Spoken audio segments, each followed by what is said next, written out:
Livro Traduzindo Deus, de Sean Bowles, capítulo 11. Responsabilidade, uma nova forma de crescer.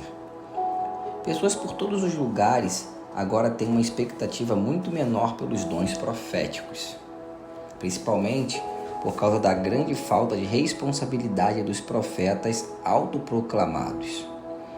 Se eu lhe contasse histórias de coisas que pessoas estavam dispostas a acreditar em vários ministérios disfuncionais, você ficaria muito triste, riria um pouco e depois ficaria triste novamente.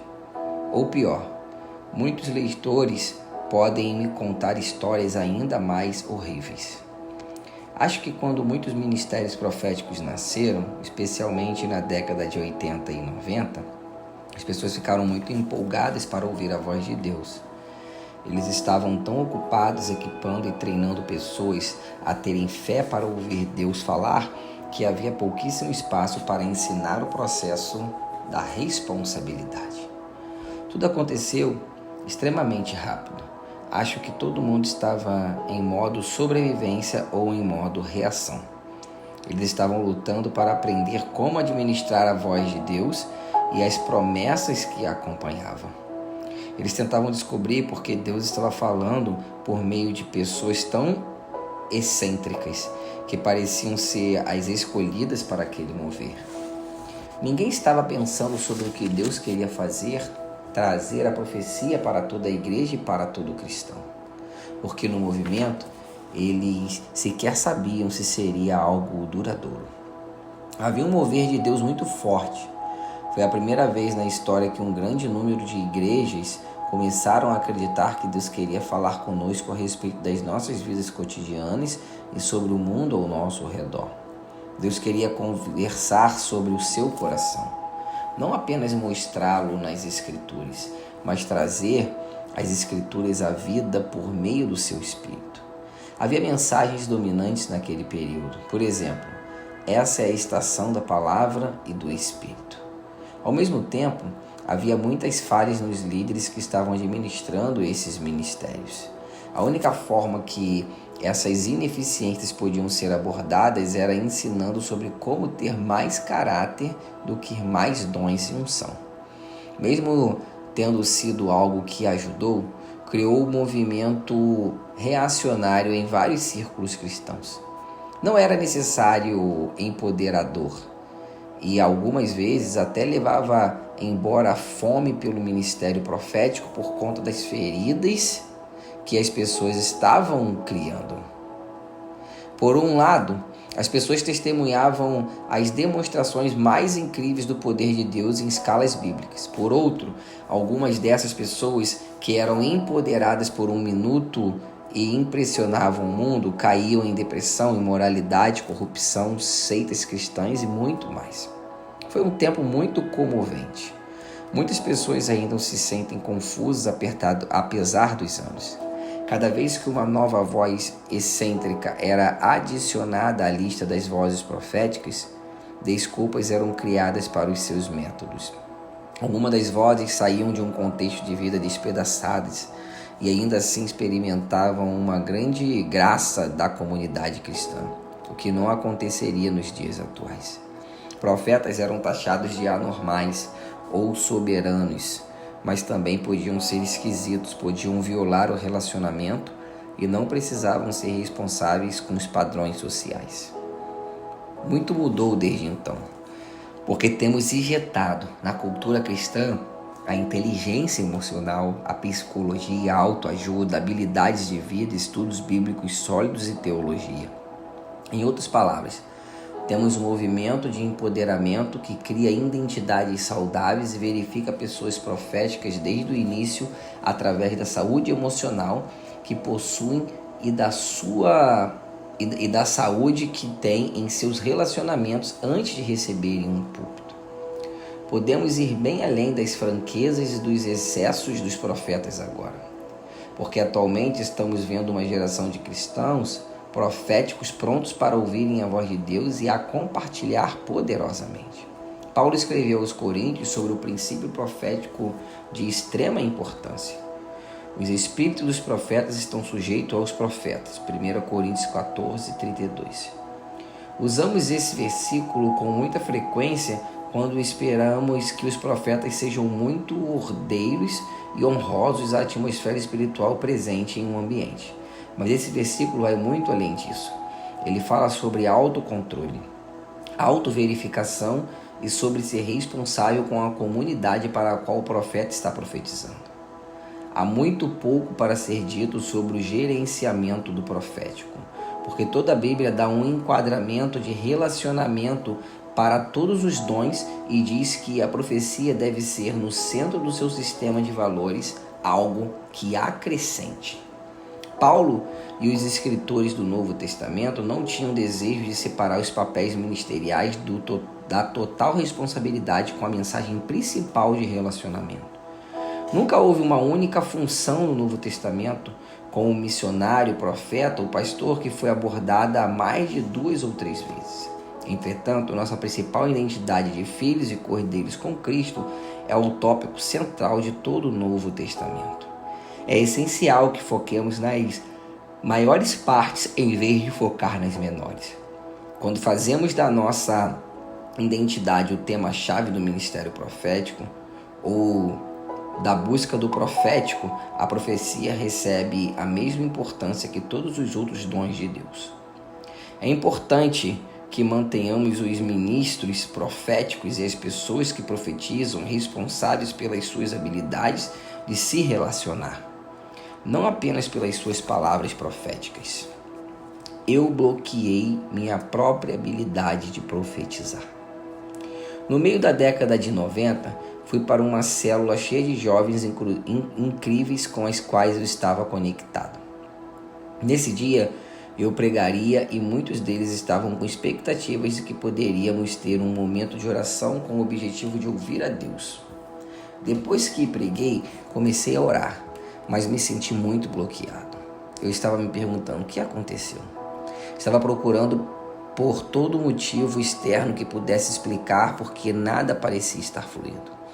Eu orei para que Deus mudasse a atmosfera. Orei para que tivesse fé, ou seja, que eles tivessem fé. Orei contra o inimigo.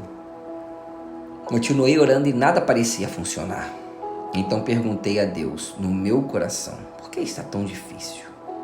Parece que existem muitas descrenças nessa sala. Então ouvi Deus, que estava esperando que eu perguntasse, dizer: se lembra quando você orou por aquela garota que está bem ali? A Jéssica? 1 ano atrás você profetizou que algumas coisas aconteceriam na vida dela em um determinado período.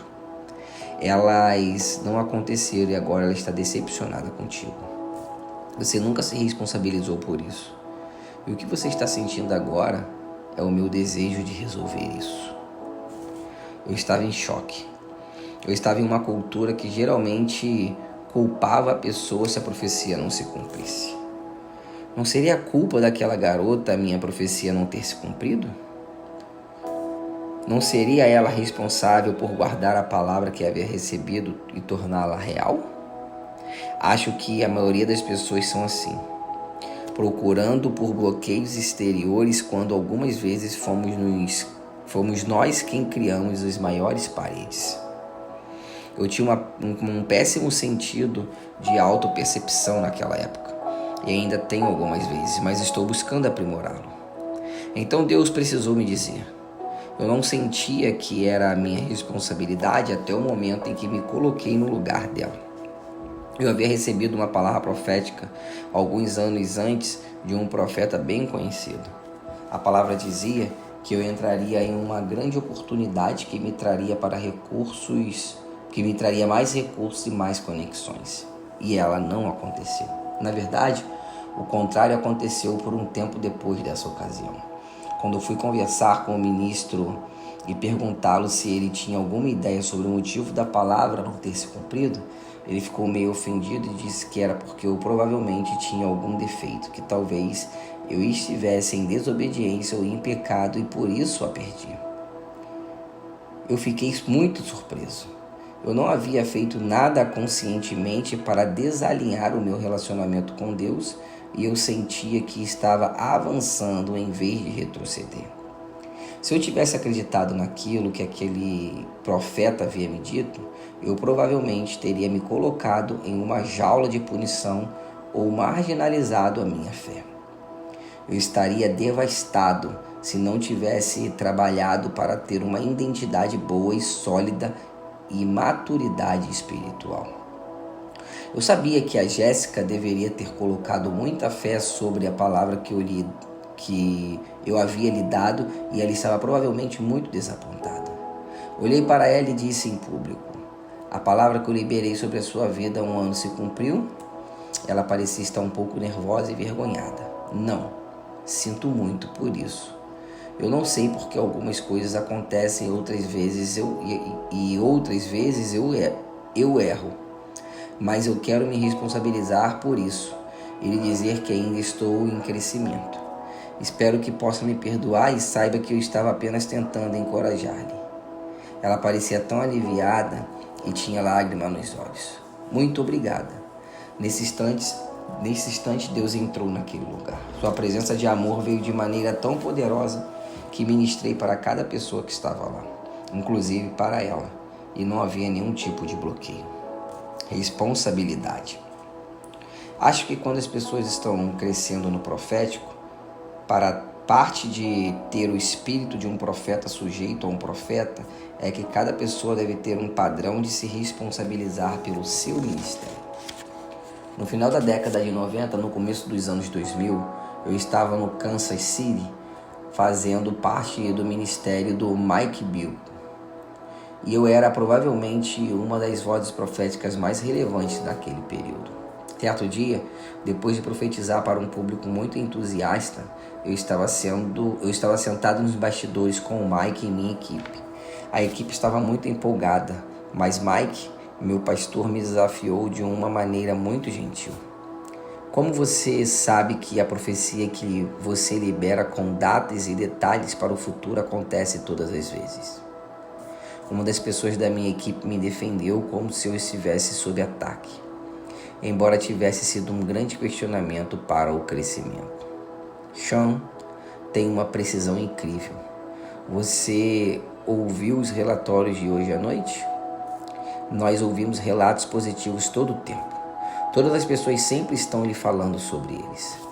Mike era um dos meus maiores encorajadores e eu não estava inseguro com essa pergunta, porque eu sabia que ele me admirava. Eu, inclusive, estava naquela viagem porque havia sido ele quem alavancou meu ministério itinerário.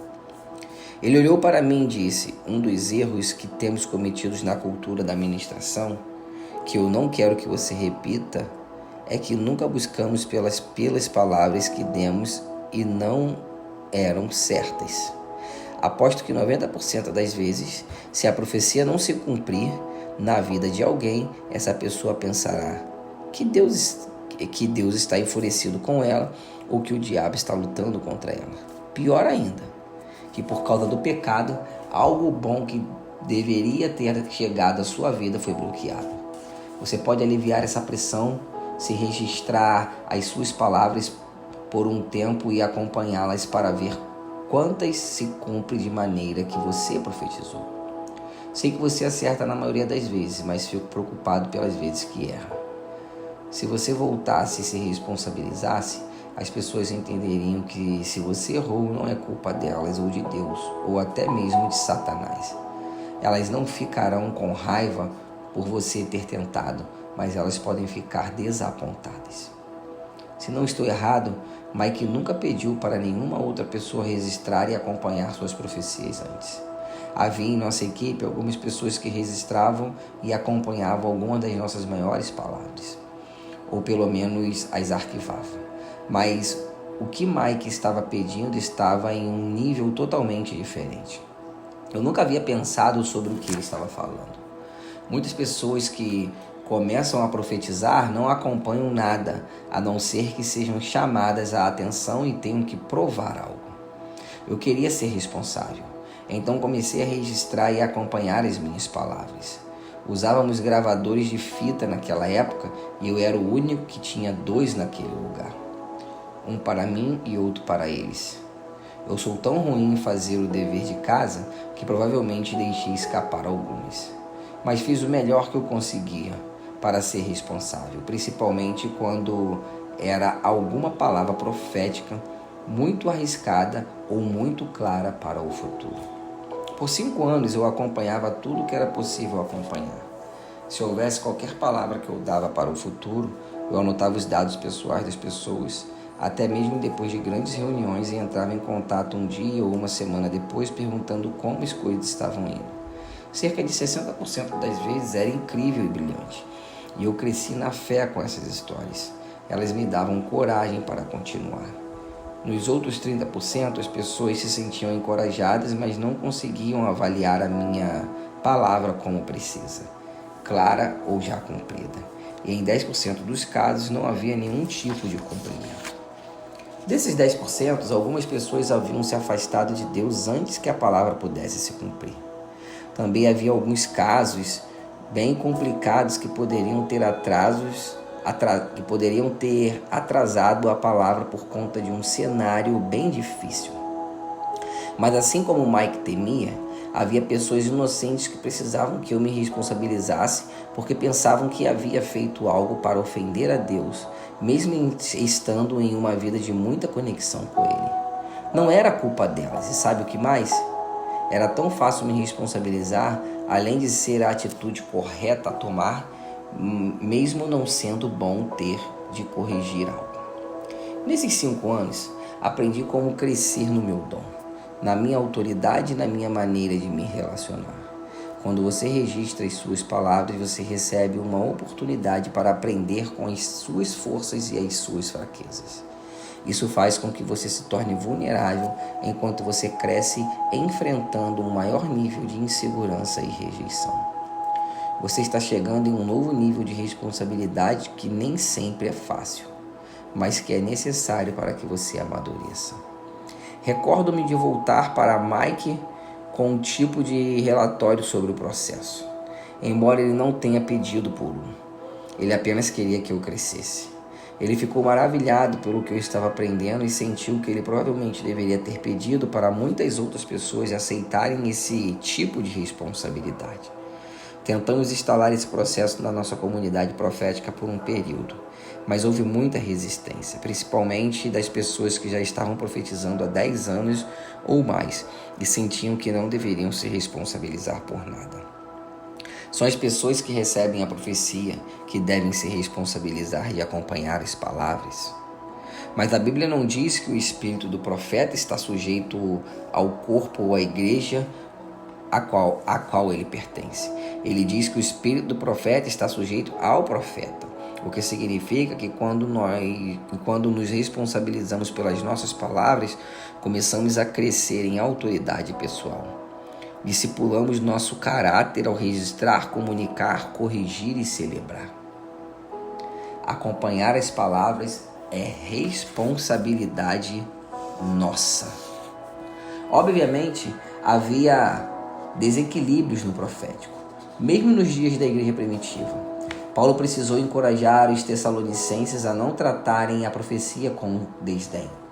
Pergunto-me o que o levou a ter que inspirá-los novamente a honrar o ministério profético. Creio que provavelmente tiveram várias ocasiões, assim como toda geração tem, em que algum profeta bem conhecido proclama períodos proféticos para o arrebatamento, o juízo final, o retorno de Jesus ou a condenação de uma cidade. Os tessalonicenses deveriam estar enfadados e algumas das palavras ruins provavelmente afetaram a influência que possuíam como cristãos entre os não convertidos. Sempre haverá personalidades desequilibradas na igreja. Não somos responsáveis pela teologia de outra pessoa. Somos, entretanto, responsáveis por estabelecer um padrão de integridade e confiabilidade dentro das nossas famílias e nossas igrejas. Quando luzes fortes brilham, as trevas são identificadas e as outras luzes se tornam fracas. Não precisamos nos preocupar com outras luzes ou até mesmo com as trevas. Precisamos apenas nos concentrar em brilhar o mais forte que conseguirmos e lembrar nossa responsabilidade de amar. Enquanto tenho registrado as palavras posteriormente, perguntando às pessoas se as coisas aconteceram, tive muito tempo para desenvolver uma inteligência emocional que eu provavelmente não teria desenvolvido se tivesse sempre mantido distância. A imaturidade humana pode causar muitos desentendimentos, e parte do amadurecimento é se relacionar bem. Chegou o momento de nos relacionarmos e permanecermos abertos aos nossos erros, mesmo se não forem imorais ou falhas legítimas. Algumas vezes, o risco e a fé são a mesma coisa e nunca devemos nos envergonhar ou sofrer consequências punitivas quando erramos. Pode ser que seja necessário, entretanto, estabelecer diferentes limites para que possamos crescer. Você morrerá se permanecer nessa cidade. Um amigo pastor da costa leste dos Estados Unidos me ligou e me disse que um dos pastores mais famosos e amados da região havia acabado de profetizar sobre ele, diante de toda a congregação, que ele morreria se continuasse a morar na cidade em que ele estava. Morrer de verdade, tipo cair morto em 2 anos? Meu amigo estava cético, mas ficou um pouco nervoso. A equipe estava extremamente nervosa porque nunca haviam ouvido uma palavra como aquela antes. Aquele profeta era muito precioso em palavras pessoais e palavras pessoais de outro tipo, e possuía um excelente histórico. Então, eles não tinham certeza se precisavam ajudar esse pastor que amavam a se mudar. O pastor sabia que havia sido chamado para aquela cidade e sabia que deveria ficar, mas ele estava passando por um conflito dentro da sua missão em sua igreja. Um conflito parecia ser irrelevante, mas podia ser sentido pela sua equipe e pela sua família.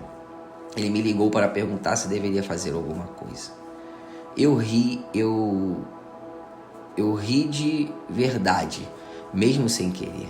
Aquela palavra havia sido levada por uma teologia muito errada.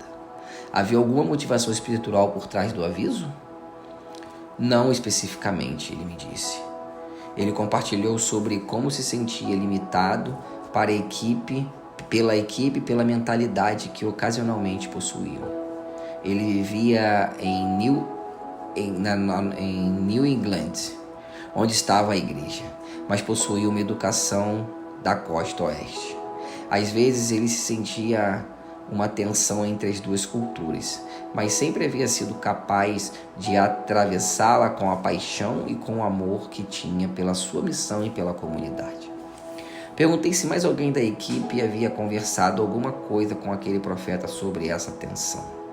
Ele descobriu que um dos membros da sua equipe havia conversado com o profeta a fim de receber sabedoria e conselho, mas ele confiava que havia sido uma conversa saudável. Eu sabia que, embora um membro da equipe pudesse ser muito saudável, a voz profética pode ter saído de algum entendimento limitante, o que pode ter tomado conta de sua perspectiva. Eu acho que isso é um devaneio.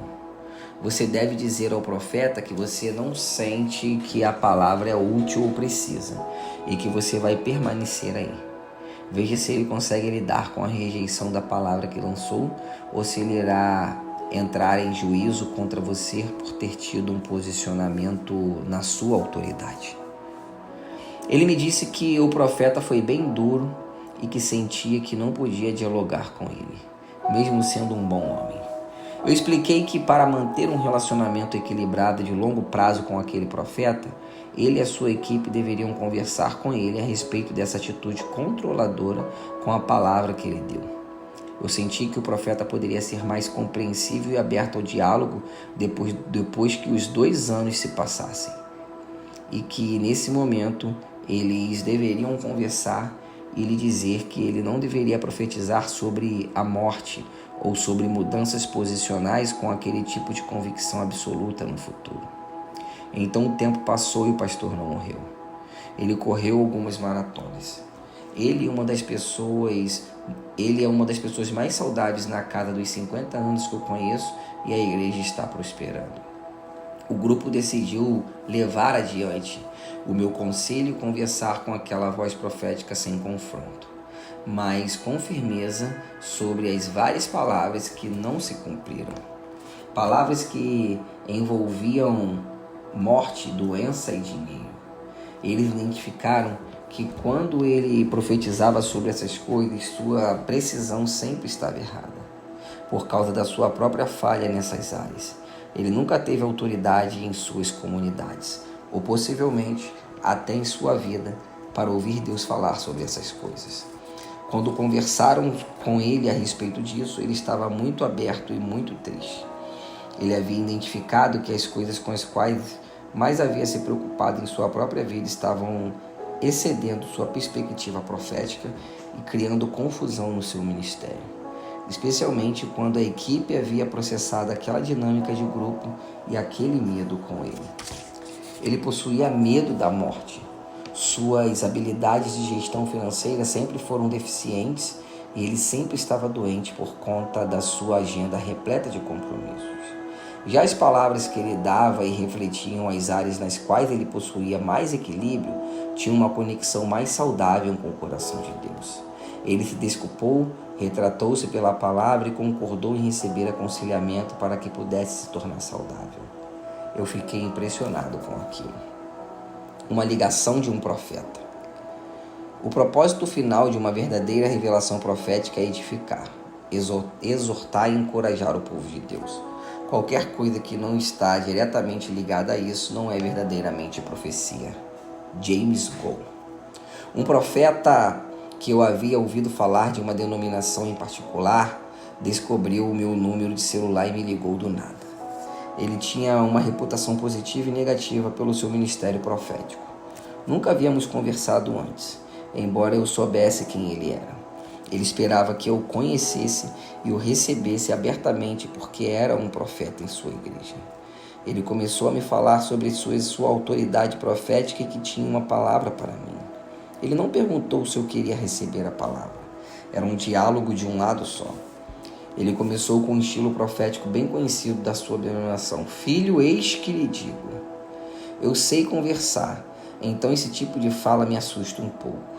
Mas sei que existem muitos estilos proféticos e eu não quero julgá-los. Eu sabia, entretanto, que aquela palavra não era saudável. A palavra basicamente era que Deus iria me curar das profundas feridas que eu possuía por ter sofrido rejeição do meu pai. Então ele começou a falar sobre outro assunto muito tenso e que também era bem impreciso. Então eu interrompi cuidadosamente. Sabe, sou muito grato por você ter tirado um tempo para me ligar. Você está falando sobre um relacionamento que é muito precioso para mim e eu não acredito que você entenda o meu relacionamento com meu pai. Quero ajudar a corrigir a sua percepção, porque eu amo meu pai e o honro muito. Meu pai é incrível. Por isso, quero lhe dar algumas informações antes que sigamos em frente, porque não quero você pensando que ele me rejeitou. Ele é um pai verdadeiramente maravilhoso. Não sofri nenhum tipo de abuso ou dificuldades no nosso relacionamento. Bom, Deus me mostrou que você teve sim. Ele proclamou como se a revelação dele fosse maior do que a minha verdade e a minha experiência pessoal. Senti como se houvesse um homem louco do outro lado da linha. Transformei aquilo em uma pergunta para ele. Você teve alguma dificuldade no seu relacionamento com seu pai? Ele disse sim. Bom, talvez você esteja vendo alguma coisa da sua própria experiência e esteja projetando isso em mim, ou quem sabe essa palavra seja para você mesmo. Meu Deus, forte isso. Talvez você veja a si mesmo em mim quando era um homem mais novo. Um homem que ama o profético e está tentando me proteger de algo que aconteceu com você. Todas as mensagens proféticas que você me deu não condizem comigo, ou com onde eu estou ou estive, mas podem ser para você por conta da sua própria experiência. Eu estava sendo honesto e dando-lhe uma recíproca honesta porque eu valorizava aquilo para mim. Ame de maneira como você gostaria que as pessoas lhe amassem. Houve uma pausa no telefone e então ouvi o choro dele. Há anos ninguém é honesto comigo dessa forma. Obrigado por ter me confrontado. Você está certo. Eu estou passando por alguns problemas de rejeição com o meu pai e eu provavelmente projetei isso em você por eu genuinamente quero que sua vida seja melhor do que a vida que eu tive. Estive muito preocupado com você. Eu estava confuso porque eu nunca havia encontrado aquele homem, conversado com ele ou sequer o conhecido. Então, por que ele estaria preocupado comigo? Esse tipo de preocupação havia se transformado em uma perspectiva profética muito desequilibrada. Preocupação com pessoas que você não se relaciona produz medo, e o medo produz todo tipo de perspectivas disfuncionais. Fomos capazes de conversar sobre ele e sobre a sua vida, e ele não tentou mais profetizar sobre a minha. Tivemos uma conversa fantástica de meia hora e depois daquilo, mas só começamos depois que tivemos um grande momento de honestidade e reciprocidade. Deus te abençoe e te aguardo no capítulo 12.